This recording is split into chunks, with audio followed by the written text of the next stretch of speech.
Hi guys, Elle here. Welcome back. Welcome to my ode to Oswald Wirth, or Joseph Paul Oswald Wirth, or John Jacob Jingleheimer Schmidt. No, he just goes by Oswald Wirth. And he is the author of a fantastic book, Tarot of the Magicians. Huge tarot significance, historic occult significance. I love every word that this man wrote. Love it. And he also created a seminal, pivotal, beautiful, wonderful tarot deck. And you know, there's a few things that I like to try and accomplish in this video. I definitely want to give a little bit of history, talk about some of the things that he talks about in his book, and really I want to clear up some of the insane confusion and some of there's so much conflicting information and confusing information out there on his tarot decks. I have been very, very confused about what is genuinely his and what is, you know, just somebody redrew it or something, and what year certain things are from, and how they were released. His decks, it's very confusing as to what is what. I pretty much have examples of kind of everything here that I'm going to show you. In a little bit, I am going to flip the camera down and I'll show you different versions of his deck. I'll explain what what this deck is, what is sort of out there. It's the most popular Oswald Wirth deck, probably. It's even called the Oswald Wirth Tarot. This is the was the US Games version. They call it the original Oswald Wirth Tarot, and Oswald Wirth had absolutely nothing to do with this deck. I'll explain it all. I had to really do some research recently because I've had that deck for a really long time, and I've been a huge fan of his book for a really long time. And I was still really, really confused up until recently about what deck comes from where and who and all that. So hopefully I can clarify some things, especially for collectors and people who might be interested in getting their hands on and working with an Oswald Wirth tarot deck. I did also just kind of want to pay homage to this tarot legend, to this tarot god. I had a copy of Tarot of the Magicians, as it's known in the English-speaking world, for a really long time. I had this digital PDF, whatever version, that I've had for a long time, and I recently picked up like a nice hard copy of the 2012 re-release of Tarot of the Magicians. This is the one with the intro by Mary Kay Greer, which is fantastic. It's just a few pages, but it's awesome. And this one also happens to come with a copy of the original Oswald Wirth Tarot deck, the 1889. I'll explain all the different editions and things in a little bit. So it was really fun going back through and rereading something that I actually hadn't read in a really long time, and realizing how much of how I understand the tarot is shaped, really, it came from this book. It was a fun trip. He's really influenced a lot of what we would consider our popular tarot decks today, the Rider-Waite-Smith for sure, and even the Thoth deck. You know, Crowley apparently had a copy on hand of the Oswald Wirth Tarot deck. He had his own copy. So like I said, there is a copy of the 1889 Wirth deck, and you may have read places, I know I did, this is what it looks like, but you may have read in some places that you can punch out the cards, and that, there's like red backings for the cards. It is on thicker paper than the rest of the book. But you can't actually punch out the cards. What you can do, there's like a little perforation on the inside of the page here. So you can tear out the sheet, but you actually do have to cut out each tarot card yourself. And before I do a side-by-side of all the cards, I want to include these cards in it. I'm sure I'll speed up the video or something. I won't make you sit through it. But I am going to cut out these cards and show you what they look like when they're cut out of the book.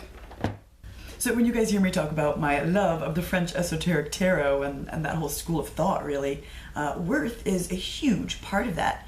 It almost culminates with Wirth and papus and that whole time. Now they knew each other. They were cohorts of sorts.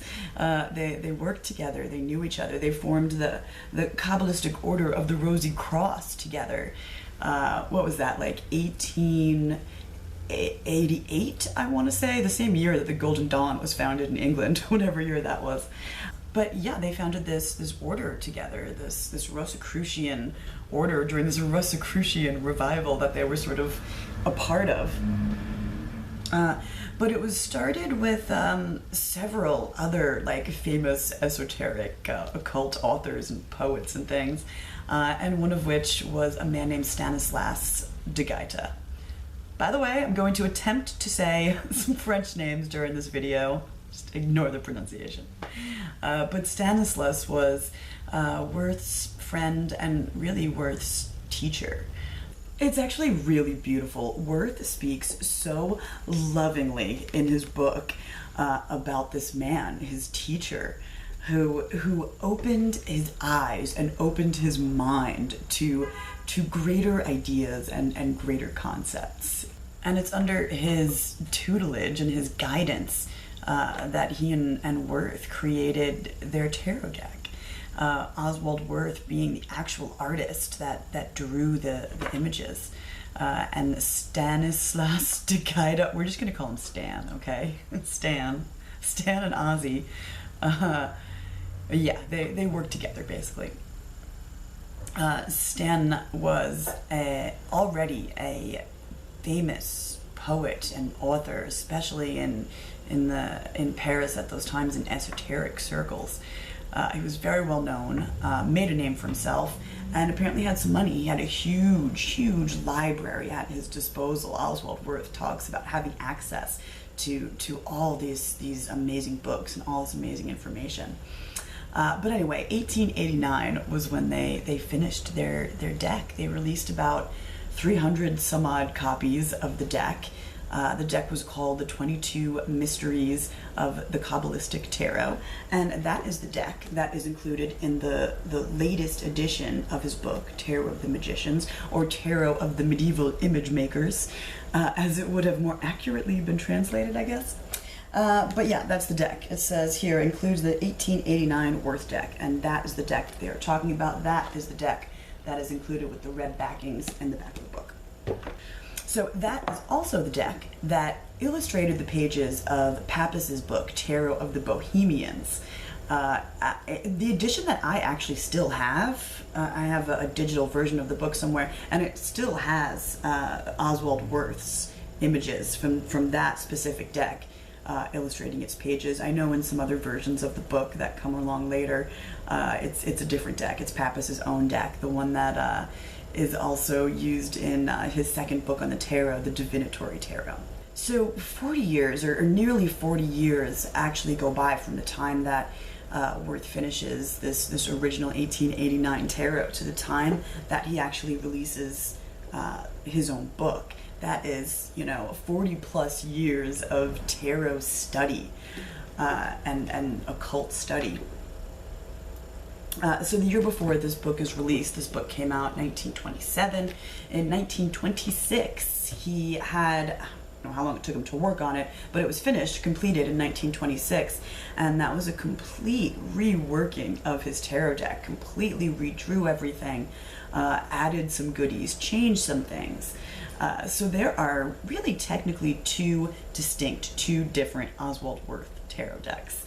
You have the 1889 version that's in the back of the book here, and then you have version, this is the latest put out by Lo Scarabeo, that looks like that with those, it has this crazy sparkly background.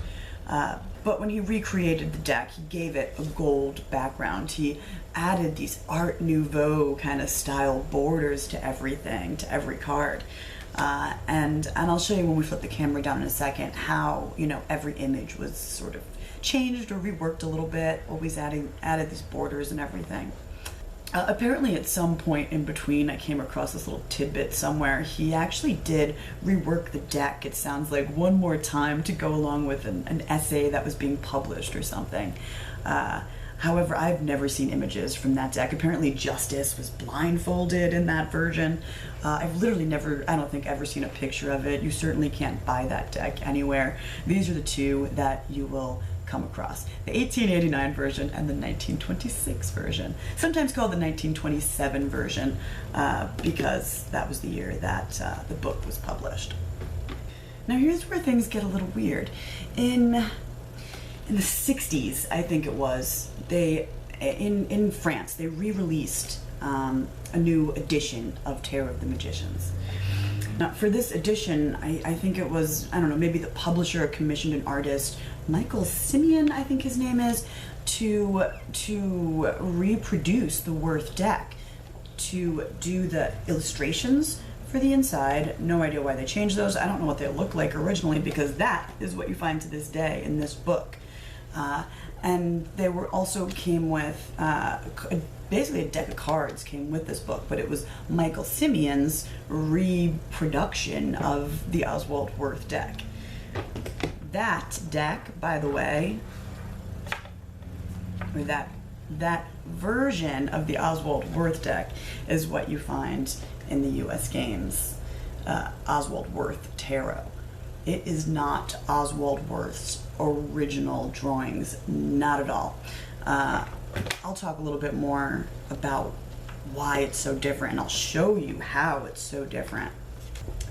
Now, when you go through his book, there is a large section of the book where there's a few pages devoted to each major arcana card, right? So like this is the priestess here.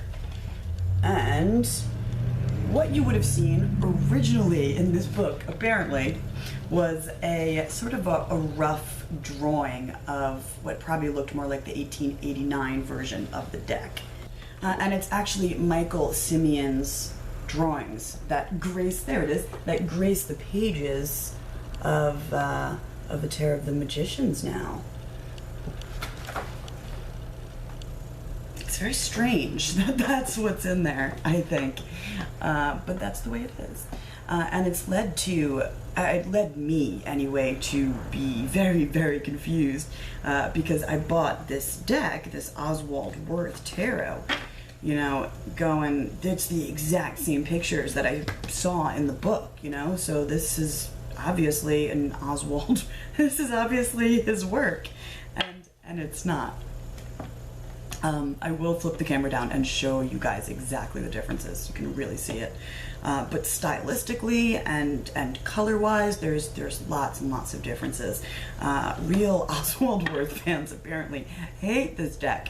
I feel like I kind of grew up with it, so I love it. I love this deck.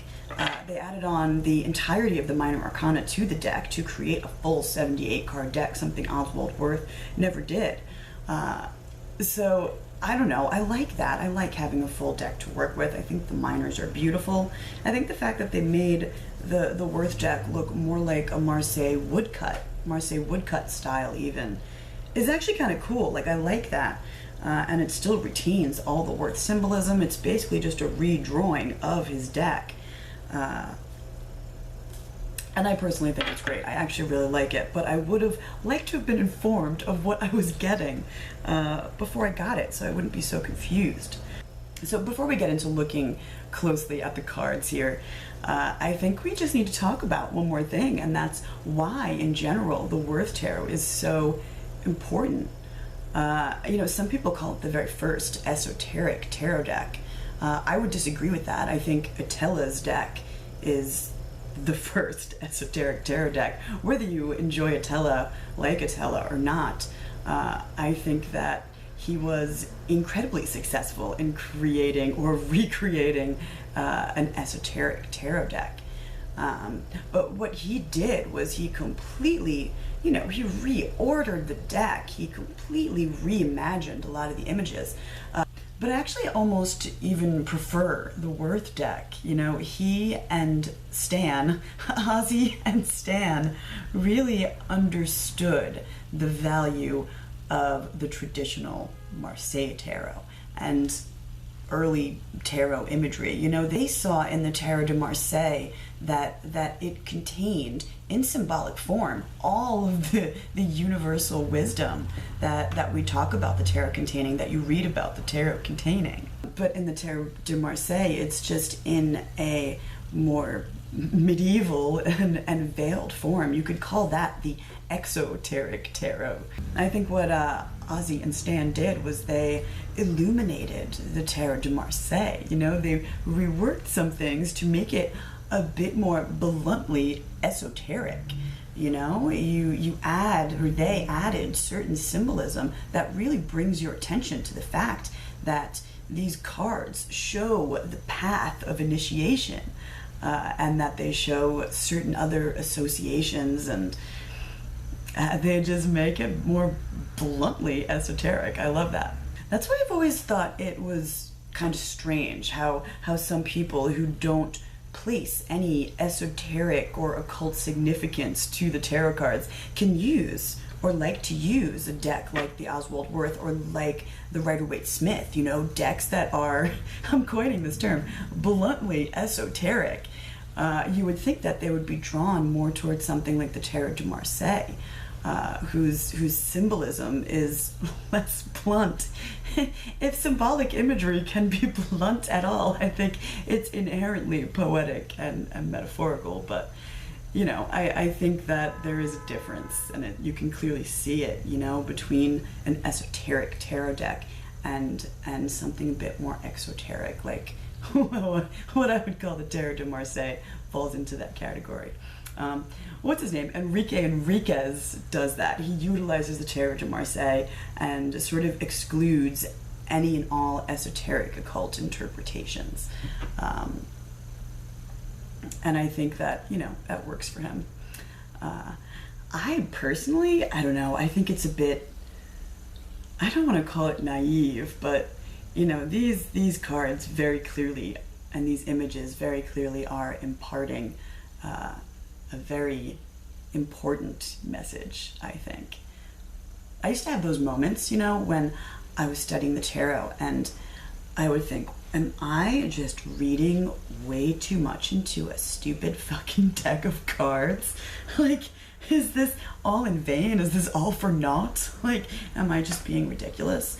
But the more I studied and the more I learned, I came to look at tarot sort of like how most of us now really understand mythology. You know, it's a way, mythology, through its simple stories that are easy to remember and easy to pass down through the generations, but they relay deeper, much more important universal messages and ancient wisdom and truths and you know, all that. And I think the tarot is the same way, being handed down through the generations, almost disguised as a deck of cards, just like how a myth, you know, imparts all this wisdom, but it's disguised as a children's story almost. That's how I like to look at the tarot. Oh my God, I live right in a main street, and tomorrow is election day here in the United States, and every 2 seconds people are driving by on the blowhorn going, don't let our country go to shit, don't vote Trump, basically. That's not what they're saying, but that's the gist of it. It's so loud though. Oh my God. Okay, they're moving on. Anyway. So yeah, that's, you know, the fact that it's almost like an esoteric Marseille is one of the things that make it great. It also really does include ideas and explanations from all sorts of different sources that came before, you know, going all the way, there's etteilla stuff included, but all the way back even before etteilla, ideas that are talked about by Court de Gebelin and Comte de Mellet. I told you I can't pronounce French. But from those guys, from those really two essays basically from the primitive world, and then all the way up to, you know, Papus and Wirth, like I said, were contemporaries, but they clearly influenced each other, and you see that influence in this deck. Paul Christian, and by far this deck was influenced the most by Eliphas Levi. I've heard the deck described as, you know, Levi's tarot deck, really, and they most certainly were influenced by his writings. Shush. By his writings and by his drawings. He has what I personally believe there's 5 Levi drawings that influence this tarot deck, or 5 Levi tarot drawings, period. Some people only recognize 3 as drawings of the tarot, whatever, I won't get into it.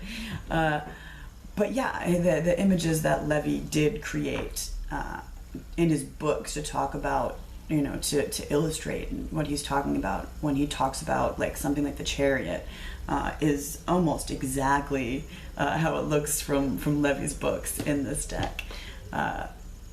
And the devil too, that's a big one. This is the first deck to depict a Baphomet on the devil card, and it comes right out of Levi's illustration, right out of Levi's books.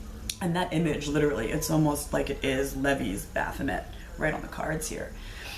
Levi's exact Hebrew associations and a lot of his astrologic and all his Kabbalistic associations, they made sense to these guys just like they make sense to me, and that's one of the reasons I fucking love this deck. They really work. And so they've really just expanded on Levi's ideas and created a tarot deck based on Levi's ideas. I don't know if Eliphas Levi was ever planning on actually creating a tarot deck. Some people say he was. That's why we have these few images that look literally like they could be in an Eliphas Levi tarot deck.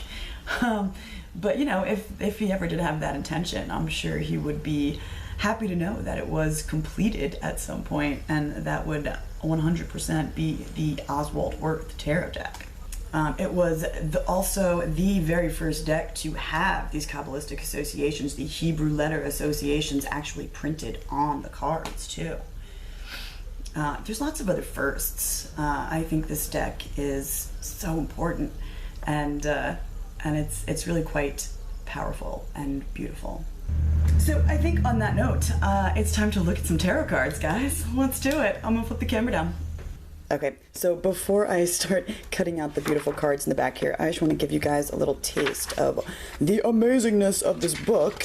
So, what is this? This is all Mary K. Greer, 4, like 5 or 6 pages of Mary Greer's introduction, which actually is might be useful for some people, especially, not that it's not useful, it's a fantastic intro, but there's something that really might be of use to people who are just starting out with tarot and want to read this book. She talks about a way to sort of go through it and read certain parts or something first that will be a little bit easier to digest for someone new to the tarot.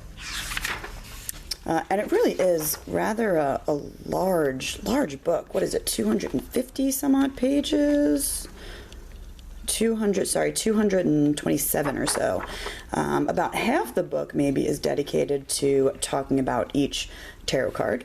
But what he talks about, I don't even know how to sum up this kind of stuff. You know, he definitely gets into Kabbalah and talks a lot about what Levi talks about.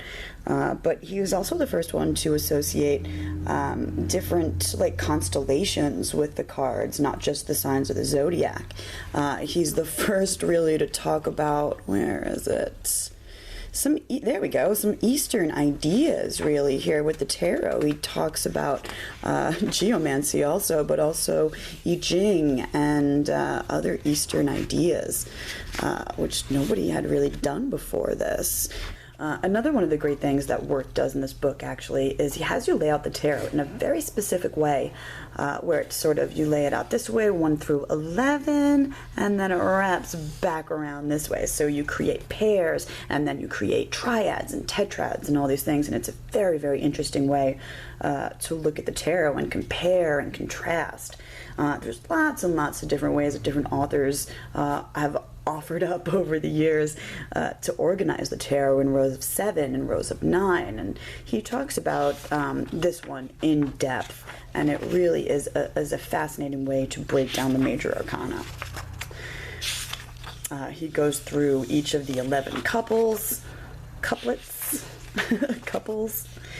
and then here breaks it down more, comparative tetrads, and it's all just like, if you don't compare cards, you're not really getting at some of the meaning there. It's really fascinating. He goes into numerology quite a bit too, which is fantastic, and explains it so simply.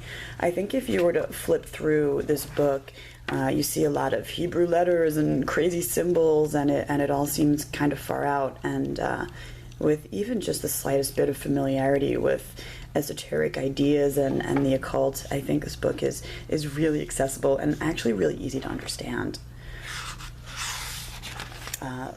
He also does place an awful lot of importance on colors. He goes through what the colors mean for him and in his deck. But any of the stuff in this book, I feel like, is really, really applicable to anyone who wants to look deeper into a Marseille deck, or just really into the tarot in general, of course, but especially into the Marseille and into the Wirth deck. So like I said before, one of the really cool things that Oswald Wirth does with his deck and in his book is he has correspondences for each of the major arcana with the sign of the zodiac, but he also utilizes constellations in a really, really fascinating way. His book includes this, what do you call it? I don't know, like a sky chart or something. That's really beautiful. There are some misprints or typos, though. I'm not sure if they go back to the beginning. They were definitely included in the edition that came before this, and they weren't fixed for the latest 2012 edition either. 3 of the signs, let me zoom in a little bit so you can see I corrected mine.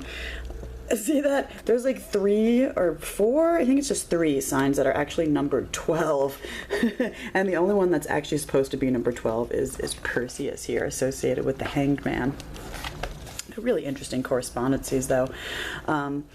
So I did actually find a website, and I'll link it below to anyone who might be interested, where he talks about correcting, these little misprints, the number 12, but also something else that I noticed when I was looking at this myself many years ago for the first time, that it's kind of wonky. He tries to include a view of the northern hemisphere and the southern hemisphere, and there is a way to actually correct this. If you sort of flip the inner circle here, it actually lines up and makes a lot more sense.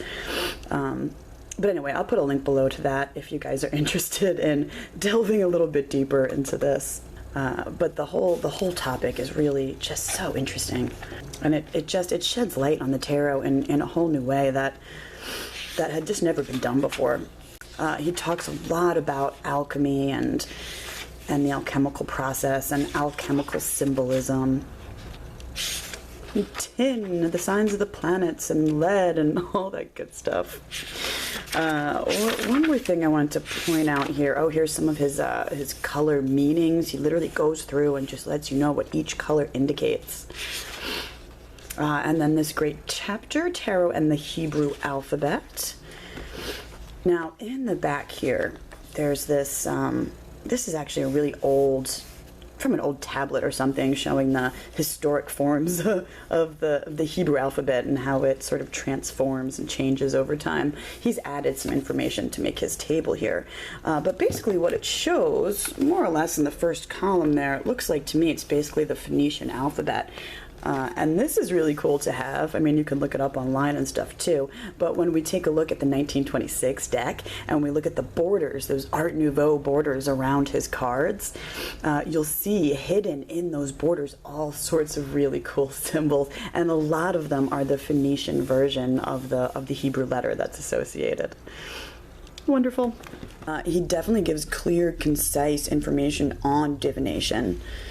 He doesn't poo-poo divination as some authors do, although he said himself, like when he first created his first deck in 1889, that he was prejudiced against divination. And I've had those same thoughts, it's like there's so much important things going on each one of these cards. Why would I trivialize that by fortune telling?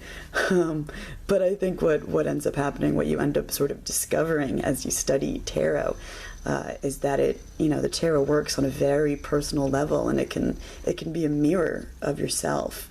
And then when you can see yourself and your entire life reflected back at you when the cards are laid out, it puts you into the world stage. You're a part of it, you become it, and that's can be just as important. I think that's what divination is sort of all about.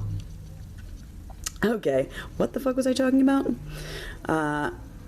There are several chapters in the back here after he goes over all the cards, and every word is just yummy, but where he goes through the major arcana. This is just the major arcana, by the way. He makes reference to the minor arcana and talks about it a little bit and some of its associations, but never really goes into much detail about the minors. This is all about the majors, but really in several chapters he goes through it and through it and through it. And looks at it in a different way. This one is him going through the major arcana and interprets it in terms of good and bad, a positive and a negative for each card. That one can help with divination. This one's fantastic. Masonic harmonies in the tarot. It's all numbered. It's like a little paragraph for each card. Let me give you a sample. Let's see. I don't know, let's do the Emperor for each one. The Emperor, the center which provides initiating power from the ethereal heights of the ideal. The constructive aspirant is thrown headlong into the land of action. The test of the first symbolic journey. It is the battlefield of life. Here swords cross, but the aspiring initiate does not involve himself in the pointless battles of opinions and sides. He reserves his energy in order to be able to apply it in the shaping of the cubic stone. So really, this entire chapter talks about Masonic initiation and how that is revealed through the tarot cards. I don't know why I'm going backwards, but I am. Tarot seen in the light of hermetic philosophy talks about alchemy and hermetic ideas, and this, I think it really goes through the entire alchemical process in each of the cards.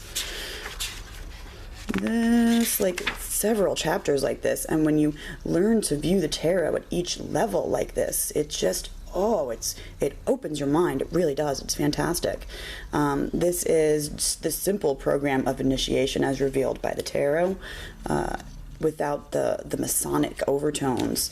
This is another one where he goes through 1 through 22 here, and basically he's talking about creation, how tarot relays the story of all of creation.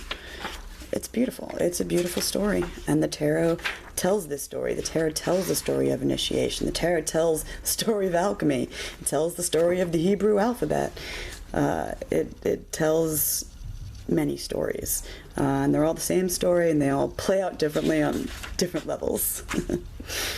Anyway, at the end of each chapter on the tarot card, he does give some divinatory interpretations, which are wonderful too. But really, and you'll see, you know, how I talked about, he looks at the whole major arcana in several different ways in the back of the book. He does the same thing for each card individually too. He looks at it in the light of divination, in the light of astrology, in the light of initiation, in the light of mythology even. Numerology, you know, everything. It's a wonderful esoteric tome. Okay, so what I'm going to do back here is I am going to pull these out, if they'll let me. Yep, there we go. So each of these pages, they all pretty much have 3 cards except for the Fool, which is on a separate sheet. They all have these perforated edges. You can tear them out. And then what I'm going to do is I am going to cut out... well, they come out pretty easily if you don't go along the edges too. Anyway, I'm going to pull all these out and cut out each card so we can look at them closely in comparison with my other Wirth decks.